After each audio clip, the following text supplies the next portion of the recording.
Story शुरू करने से पहले मैं आप सबसे एक रिक्वेस्ट करना चाहता हूँ कि प्लीज मेरे चैनल को सब्सक्राइब करें, वीडियो पसंद आए तो वीडियो पे लाइक करें और जितना हो सके अपने फ्रेंड्स को शेयर करें। इससे मेरे चैनल को सपोर्ट और आपका प्यार मिलेगा, so please consider it.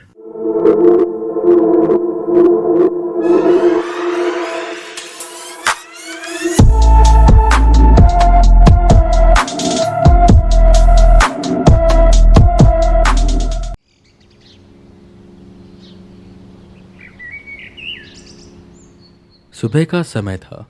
Nitin हाथों में फावड़ा लिए अपने खेतों की तरफ जा रहा था। रात को काफ़ी तेज़ बारिश हुई थी, जिसकी वजह से हवाओं में एक ठंडक सी थी। मीठी मीठी धूप की किरणें खेतों में लहलाती फसलों पर पड़कर उनके रंग को और निखार रही थी। सब लोग अपने अपने खेतों की ओर जा रहे थे। बच्चे स्कूल बैग टांगे स्कूल की ओर जा रहे थे। स्कूल जाते हुए बच्चों को देख नितिन के चेहरे पर एक मीठी सी मुस्कान आती है कि एक दिन उसका बच्चा भी ऐसे स्कूल जाएगा। नितिन की पत्नी निशा पेट से थी और कभी भी उसको बेबी हो सकता था। नितिन अपने खेतों में पहुंचता है और अपने काम पर लग जाता है। नितिन के परिवार में कुल 6 लोग थे। नितिन, उसकी पत्नी निशा, नितिन का छोटा भाई राजेश और उसकी पत्नी सुनीता और नितिन के माँ बाप। जब से उन्हें पता चला कि निशा गर्भवती है, तब से उनके घर में खुशियों की लहर आ गई। नितिन के माँ बाप बहुत खुश थे। अपने होने वाले पोते के लिए पहले से कपड़े लेने लग गए, खिलौने लेने लग गए। इसी खुशियों के साथ एक दबाव भी था नितिन और उसकी पत्नी पर कि उन्हें एक लड़का करना होगा। लड़का करना होगा? पर यह कैसी बात थी? ये तो भगवान के हाथ में था। नितिन उन्हें बार बार समझाता था कि यह सब उनके हाथ में नहीं होता, और अगर लड़की भी होगी तो उन्हें क्या दिक्कत है, जिस पर हमेशा उसके परिवार वाले कहते थे कि हमें एक लड़का चाहिए। नितिन और निशा को उससे कोई भी फर्क नहीं पड़ता था कि उन्हें लड़की होगी या लड़का। वो इसी बात से बेहद खुश थे कि वो मम्मी पापा बन जाएंगे। दिन के दिन बीतते जा रहे थे और वो दिन नजदीक आ रहा था जब नितिन के घर में बच्चे की किलकारियां गूंजने वाली थी। पर नितिन के माँ बाप को यह चिंता सता रही थी कि किलकारियों की आवाज लड़की की होगी या लड़के की।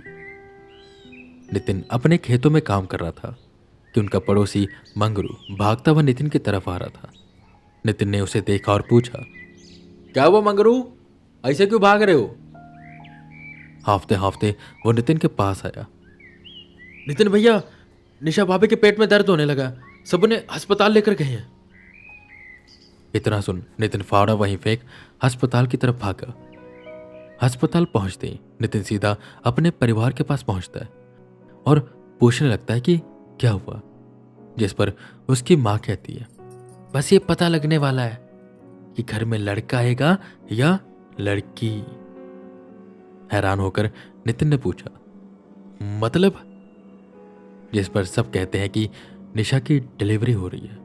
यह सुन नितिन बेहद खुश हो गया और इंतजार करने लगा। उस समय 1 सेकंड भी 1 घंटे के समान लग रहा था। कुछ देर के बाद डॉक्टर बाहर आए। उनके चेहरे पर मुस्कान थी और वो बोले, बधाई हो, लड़की हुई है, माँ और बेटी दोनों ठीक है, आप आकर उनसे मिल लीजिए। ये सुनकर नितिन की खुशी का ठिकाना नहीं रहा। वो भागकर अंदर गया, जहां निशा के बेड के पास एक छोटा सा पालना था, जिसमें एक प्यारी सी बच्ची लेटी हुई थी जो किसी गुड़िया की तरह लग रही थी। नितिन धीरे धीरे उसके पास आता है। उसकी आंखें नम हो गई थी। नितिन उसके साथ खेलने लगता है, जिस पर उसकी बेटी किलकारी भरती है, जिसे सुन वो दोनों बेहद खुश होते हैं कि तभी निशा पूछती है, बाकी सब कहाँ है? अरे यही तो है, नितिन पीछे की ओर मुड़ते हुए कहता है, पर वहां पर कोई भी नहीं था। नितिन बाहर गया, पर उसके परिवार वाले शायद घर जा चुके थे। नितिन भागकर अपने घर जाता है, जहां सब चुपचाप बैठे हुए थे। क्या हुआ आप सबको, घर क्यों आ गए? नितिन पूछते हुए आगे की ओर बढ़ता है। क्या करे वहां, कहा था ना हमें लड़का चाहिए, लड़का। क्या करें अब इस लड़की का, पहले पता होता तो पेट में ही मरवा देते, नितिन की मां ने कहा, जिस पर नितिन चिल्लाते हुए बोला, बस मां, आपको पता भी लग रहा है कि आप क्या कह रहे हैं? मेरी बेटी है वो, आपकी पोती। ये कहने से पहले आपको शर्म नहीं आई? ये सुन नितिन की मां खिसी आई और बोली, लो बताओ, शर्म तो करनी पड़ेगी। पूरा समाज अब क्या कहेगा? और हमारी इतनी बड़ी जायदाद है, उसका वारिस कौन बनेगा? ये सब सुनकर नितिन को काफी गुस्सा आ रहा था। वो कहता है, वारिस? वारिस तो मेरी बेटी भी बन सकती है ना? जिस पर उसकी मां कहती है, लड़की वारिस कैसे बन सकती है? वो पराया धन होती है। कल को उसकी शादी हो जाएगी और वो अपने घर चली जाएगी। उसकी शादी का अलग खर्चा, कम से कम लड़का होता तो दहेज मिलता, इस घर का वारिस बनता। अब कौन बनेगा वारिस? जिस पर राजेश की पत्नी ने कहा, क्यों माँ जी, अभी आपका छोटा बेटा है जो आपको जेठ जी और जेठानी जी नहीं दे सके, वो हम देंगे। नितिन को बहुत गुस्सा आया। वो राजेश से कहता है, राजेश अपनी पत्नी को कह दे चुप रहे, उसका कोई फर्ज नहीं बनता कि वो बीच में बोले। राजेश बस चुपचाप खड़ा रहता है। आप सब पागल हो चुके। बेटी बेटा में क्या फर्क है? एक बेटी ही एक बेटे को जन्म दे सकती है और वो घर की लक्ष्मी होती है। नितिन अब इतना बोलकर हटे था कि नितिन के पापा कहते हैं, ए गधे, ये सब बातें फिल्मों में अच्छी लगती हैं, असल जिंदगी में नहीं। अभी नहीं, जब वो बड़ी होगी ना तब पता चलेगा तुझे। नितिन को उन सब की बातें बकवास लग रही थी और वो ये सब सुनना नहीं चाहता था, तो वापस से अस्पताल की ओर जाने लग जाता है। पर जाते जाते वो बस यही सोच रहा था कि उसके घर वाले ऐसा बर्ताव क्यों कर रहे हैं। बेटी पैदा होना कोई पाप तो नहीं है, और अगर ये पाप है तो क्यों दिवाली पर हम लक्ष्मी को पूजते हैं, क्यों उन्हें घर आने के लिए कहते हैं, और क्यों घर में तुलसी लगाते हैं, क्यों नवरात्रि मनाते हैं। बेटा बेटी दोनों भगवान की बनाई इस दुनिया की सबसे सुंदर रचना है। मन में तर्क वितर्क करते हुए वो अस्पताल पहुंचता है, जहां निशा पूछती है, कहां गए सब? नितिन उसे सच बताना नहीं चाहता था, तो वो झूठ बताता है, वो तुम्हारे और हमारे बच्चे के घर आने की तैयारियां कर रहे हैं। महोत्सव की तरह तैयारियां हो रही हैं, सब बहुत खुश हैं। निशा को पता था कि नितिन ये सब बस उसका मन रखने के लिए बोल रहा है, ताकि उसे बुरा ना लगे। वो नितिन को और चिंतित नहीं करना चाहती थी, तो वो हल्की सी मुस्कान देती है और नितिन से पूछती है कि हमें अपनी बेटी का क्या नाम रखना चाहिए। जिस पर नितिन मुस्कुरा कर कहता है, जो तुम कहो। निशा कुछ देर सोचने के बाद कहती है, स्नेहा, कैसा रहेगा यह नाम? नितिन अपनी बेटी की ओर देखता है, उसे प्यार से गोद में उठाता है और कहता है, बहुत सुंदर है, बिल्कुल हमारी बेटी की तरह। वो अपनी बेटी से कुछ देर खेलता है। नितिन को यह सोच सोचकर डर भी लग रहा था कि घर वाले कैसे स्नेहा को अपनाएंगे और कैसे उसे उतना ही प्यार देंगे जितना वो अपने पोते को देते। नितिन की यह चिंता निशा साफ साफ देख पा रही थी। वो नितिन से कहती है, आप चिंता मत करो, कुछ नहीं होगा। जब वो स्नेहा को देखेंगे तो अपने आप उनका दिल पिघल जाएगा। यह सब सुन नितिन हैरान हो गया। पर तुम्हें कैसे पता कि? उसने हिचकिचाते हुए पूछा, जिस पर निशा उसके हाथों पर अपना हाथ रखती है और कहती है, पत्नी हूं मैं आपकी। आप कुछ कहो या ना कहो, मैं आपकी आंखों को देखकर बता सकती हूं कि आपके मन में क्या चल रहा है। निशा मुस्कुराती है, जिसे देखकर नितिन को यह एहसास होता है कि वो अकेला नहीं है और चाहे कुछ भी हो, निशा उसका साथ कभी नहीं छोड़ेगी। जो भी होगा वो दोनों मिलकर उसका सामना करेंगे, ये मन में ठान वो दोनों घर आते हैं। पर घर के दरवाजे पर उनका स्वागत करने के लिए कोई नहीं था।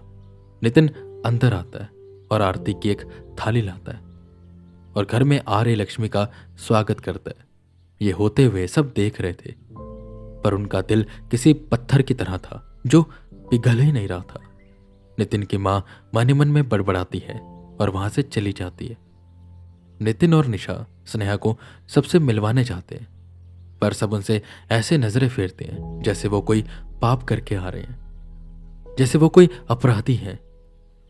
निशा और नितिन इसे मंजूर करते हैं और स्नेहा को अपने कमरे में लेकर जाते हैं। नितिन अपनी बेटी को गोद में उठाए उससे खेलता है और उससे कहता है, माफ करना, जैसा स्वागत तुम्हारा करना चाहिए था वैसा हुआ नहीं, और जितना प्यार तुम्हें मिलना चाहिए था शायद उतना मिलेगा नहीं, पर पापा और मम्मी आपको बहुत प्यार करेंगे, कभी आपको एहसास नहीं होने देंगे कि आपको कोई प्यार नहीं करता, और आपके इस घर में आने से सब दुखी हैं। ये कहते हुए नितिन मुस्कुरा रहा था, पर उसकी आंखें नम थी। अगले दिन जब नितिन खेतों की तरफ जा रहा था तो लोगों का बर्ताव पहले से कुछ बदला सा लग रहा था। कुछ लोग उसके पास आते और कहते, नितिन, सुना तुम्हारी बेटी हुई है, बधाई हो। पर उनकी बोली और उनकी आंखें साफ साफ बता रही थी कि वो भी उसके परिवार की तरह ही सोचते हैं। गांव में जितनी भी लड़कियां थीं, उनकी ज़िंदगी लड़कों के मुकाबले अलग थी।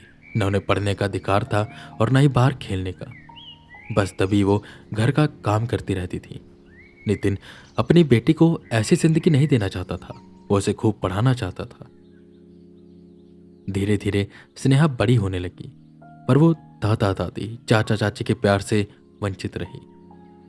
जब भी स्नेहा उनके पास जाती तो वो ऐसे बर्ताव करते कि जैसे वो वहां पर है ही नहीं, हमेशा उसे अनदेखा कर देते। पर अपने मम्मी पापा की तरफ से उसे बहुत प्यार मिला। सुबह निशा बड़े प्यार से स्नेहा को नहलाती, फिर उसे तैयार करती और उसके बाल बांधते हुए उसे हिंदी वर्णमाला के बोल सुनाती। छोटा अनार, बड़ा आम, जिस पर हमेशा नितिन की मां कहती, इसको क्या सिखा रही है, इसको कौन सा पढ़ लिख कर हवाई जहाज उड़ाना है, करना तो घर के काम ही है इसे। जो सुनकर निशा को बहुत बुरा लगता। निशा के घर में भी सब ऐसे थे, बस उसकी मां को छोड़कर, जिन्होंने निशा को 10वीं तक पढ़ाया, और निशा अब अपनी बेटी को पढ़ाना चाहती थी। नितिन और निशा अपनी बेटी की परवरिश में कोई कमी नहीं छोड़ना चाहते थे। स्नेहा जब से घर में आई थी तब से उसके घर में सबके मुंह उतरे हुए थे। ऐसा लगता था जैसे कोई मातम छा गया। पर जब स्नेहा 2 साल की हुई तो एक खुशखबरी ने पूरे घर के हालात बदल दिए। पूरे घर में खुशियां मनाई जाने लगी। सुनीता पेट से थी, यानी कि स्नेहा की चाची। नितिन के माँ बाप के अंदर एक उम्मीद की किरण जागी कि जो उन्हें नितिन से ना मिल सका वो शायद उन्हें सुनीता से मिलेगा, एक पोता। दिन के दिन बीतते चले गए और आखिर में वो दिन आ ही गया जब सभी सदस्यों को पता लगना था कि घर में लड़का आएगा या लड़की। अस्पताल में खड़े नितिन के माँ बाप को बस यही चिंता सता रही थी कि कहीं इसे भी लड़की ना हो जाए। कुछ देर बाद डॉक्टर बाहर आए और मुस्कुराते हुए कहने लगे, मुबारक हो भाई, मुबारक हो, लड़का हुआ है, लाइए मिठाई खिलाइए। जिसे सुनकर नितिन के माँ बाप और उसके छोटे भाई की खुशी का ठिकाना न रहा। सब झूमने गाने लगे। सब अंदर गए लड़के को देखने, सिवाय निशा और नितिन के। ये बात नहीं थी कि वो खुश नहीं थे, बस दुख उन्हें इस बात का था कि जब स्नेहा का जन्म हुआ था तब ये सब इतना खुश क्यों नहीं थे। उसके साथ ये भेदभाव क्यों हो रहा था। वो भी अपने दादा दादी के साथ खेलना चाहती है, अपने चाचा चाचे के साथ मस्ती करना चाहती है, पर क्योंकि वो लड़की है इसलिए उन्हें इन चीजों से वंचित किया जा रहा है।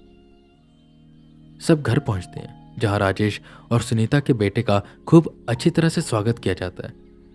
उसे सब प्यार देते हैं। रिश्तेदार घर आते हैं, उसे प्यार और आशीर्वाद देते हैं, पर कोई स्नेहा से नहीं मिलता। स्नेहा भी अपने छोटे भाई से मिलने जाती है, पर उसे सब भगा देते हैं। स्नेहा को बहुत बुरा लगता है। वो जाकर अपनी मां से लिपट जाती है। कुछ दिनों बाद उसका नामकरण होता है और उसका नाम जतिन रखा जाता है। उसे सबका प्यार मिलता है और इसी का फायदा उसकी मां सुनीता उठाती है, और वो अब निशा से ज्यादा काम करवाती थी। अगर कभी निशा मना करे तो सुनीता अपनी सासू मां को बुलाकर कहती, देखिए ना माँ जी, मुझे जतिन को तैयार करवाना है, तो मैं दीदी से कह रही कि खाना आप बना लो, तो ये मना कर रही हैं। जिस पर उसकी सासू मां गुस्सा हो जाती और कहती, क्यों रे, तुझे काम करने में ज्यादा जोर पड़ता है? वो हमारे घर का चिराग है, ध्यान ना रखे क्या उसका? वो हमें पोता तो दे ना पाई और ऊपर से इतने नखरे, क्या खाना बना। ये सुनकर निशा को बहुत बुरा लगता। वो रोते रोते खाना बनाती और सुनीता वहीं आराम से बैठकर अपने बेटे जतिन के साथ खेलती। धीरे धीरे वो और कामचोर होती जा रही थी और उसके मन में लालच भी ज्यादा आता जा रहा था। वो सोचने लगी कि वो पूरी जमीन अपने हिस्से में ले लेगी और इसके लिए वो अपने सास के कान भरने लगी। अब जेठ जी और जेठानी जी के तो बेटा होगा नहीं शायद, और वो इस जमीन का आधा हिस्सा बेटी के नाम कर देंगे, जिसे वो शादी के बाद अपने ससुराल वालों को दे देगी। इससे अच्छा हमें जमीन का ज्यादा भाग जतिन के नाम कर देना चाहिए, ताकि ये जमीन हमारे पास ही रहे, मतलब हमारे खानदान के पास। बार बार कान भरे जाने की वजह से नितिन की मां ये मान लेती है। स्नेहा अब 3 साल की हो चुकी थी और नितिन उसके स्कूल में दाखिला करवाना चाहता था, जिसका सब खूब विरोध करते। उनका कहना था स्नेहा स्कूल जाकर क्या करेगी, उसे घर में रहना चाहिए और घर के काम सीखने चाहिए। सबका कहना था कि अपनी माँ की मदद करे और घर के काम सीखे, पर नितिन को यह मंजूर नहीं था। वो अपनी बेटी को रोज स्कूल भेजता था। स्नेहा का दाखिला उसने शहर के स्कूल में करवाया था, जहां लड़कियां भी पढ़ने जाती थी।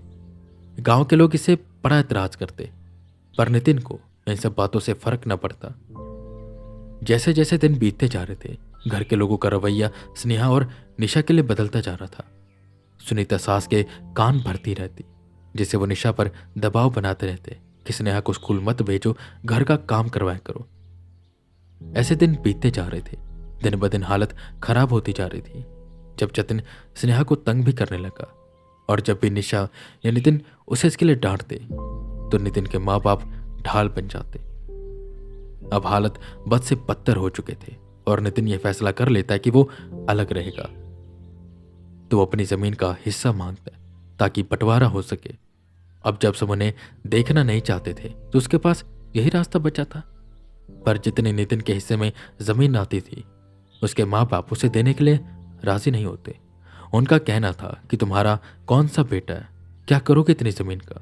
जिस पर नितिन कहता है आगे जाकर अगर हमें लड़का हुआ तो।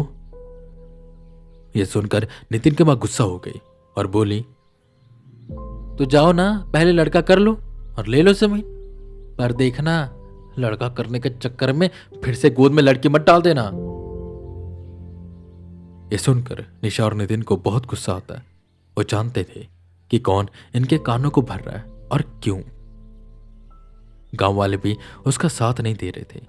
नितिन ने राजेश से बहुत बार बात करने की कोशिश की, पर वो सिर्फ अपनी पत्नी सुनीता की सुनता था। उसे कुछ समझ नहीं आ रहा था कि वो क्या करे। उसे यह तो पता था कि इस जमीन में स्नेहा का भी हिस्सा है। अगर आज वो नहीं कुछ करेगा तो आगे जाकर स्नेहा के हिस्से में जमीन नहीं आएगी, उसकी जमीन ये सब ले लेंगे। नितिन सरपंच के पास जाता है और सारी बात बताता है। पंचायत बैठाई जाती है और सब मुद्दों पर बात होती है। नितिन चाहता था कि उसके पक्ष में फैसला हो, पर उल्टा सरपंच उसे समझाने लग जाते हैं।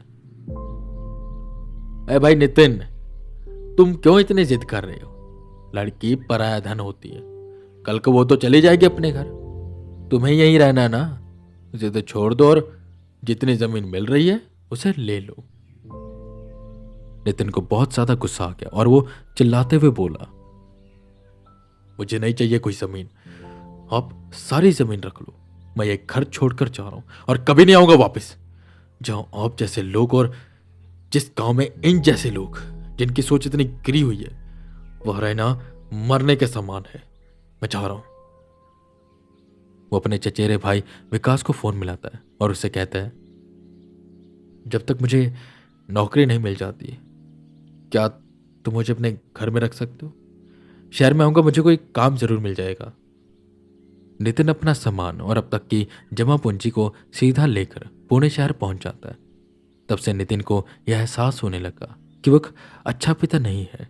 वो खुद को यह कहकर हमेशा कोसता कि वो अपनी जिम्मेदारियों से भाग खड़ा हुआ। उसको डटकर इसका सामना करना चाहिए था, पर हालात ऐसे हो गए थे कि वो क्या करता। अपनी जिंदगी को एक नए सिरे से शुरू करने के लिए नितिन इन सब बातों को भुलाकर स्नेहा को एक अच्छी जिंदगी देना चाहता था और उसे वो सब देना चाहता था जिसकी वो हकदार है। पर पुणे आकर भी एक संकट उसके सामने आ गया था।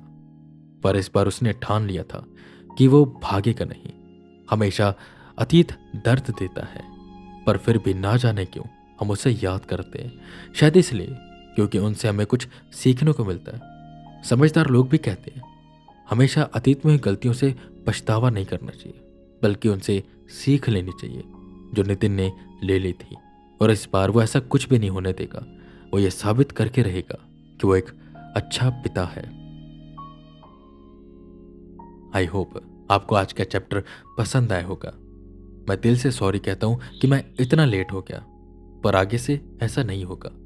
नेक्स्ट वेडनेसडे को ही हम इसका चैप्टर 7 लेकर आएंगे, जिसका नाम है एक टिकट। और फिर बचेंगे बस 2 एपिसोड, और उसके बाद हम अपने ट्रेन टू अनदर वर्ल्ड को कंटिन्यू करेंगे।